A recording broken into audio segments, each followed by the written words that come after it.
सांबादिक आक्रमणकारी विरोध में उत्कल सांबादिक संघ पक्षर जिला प्रशासन को स्मारक पत्र प्रदान। गजपति जिला पारलाखेमुंडी स्थित जिलापाल कार्यालय आज 11:30 बेले उत्कल सांबादिक संघ गजपति जिला शाखार सदस्य मानू देखा मिलता। विगत किछि दिन हेब राज्यर विभिन्न स्थान में कार्यरत सांबादिकों उपरे संवाद परिवेषण को नहीं आक्रमण घटना क्रमागत भाव बढ़ी चली। एही परिप्रेक्षी में बलांगीर पुईतला थाना अंतर्गत कुलुआरे बड़ खबर गणमाध्यम प्रतिनिधि विजय प्रधान को गोड़ हाथ बांधी बर्बरोचित आक्रमण करने और अमानुषिक व्यवहार प्रदर्शन करने नहीं सारा राज्य में सांबादिक मानक मध्य तीव्र प्रतिक्रिया प्रकाश पाई।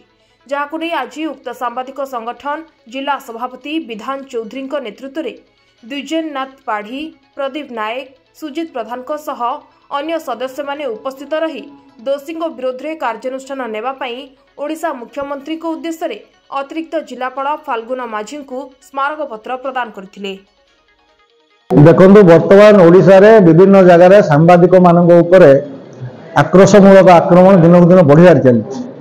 सेही परिप्रेक्षी रे आज आमे मुख्यमंत्री को उद्देश्य रे गजपति जिलापाल द्वारा आमर गजपति जिला उत्कल सांबादिक संघ शाखा तरफ गोटे मेमोरांडम दिखाई जे जो माने आक्रमणकारी विरुद्ध में कड़ा कार्यानुष्ठान नि जाऊ और ओडिशा रे सांबादिक सुरक्षा आईन यथाशीघ्र अणा जाऊ और सांबादिक माने जेपरी माने गणतंत्र चतुर्थ स्तंभ हिसाब से निर्भीक भाव दायित्व तुलाई पारे से पदक्षेप नि जाऊ। सर बहुत बार सामाजिक अत्याचार करा जाउछि तो जो आईन को लागू करा जाउछि आईन देखो सांबादिक सुरक्षा आईन महाराष्ट्र अच्छी अन्य बहुत गुड़े राज्य अच्छी भारत वर्ष में किंतु आमर आज पर्यंत ओडिशा रे सेटा हो पारनी। एथि जोगु ही आज ओडिशा रे विभिन्न समय रे सांबादिक मान आक्रमण दिन दिन बढ़िया चलछि।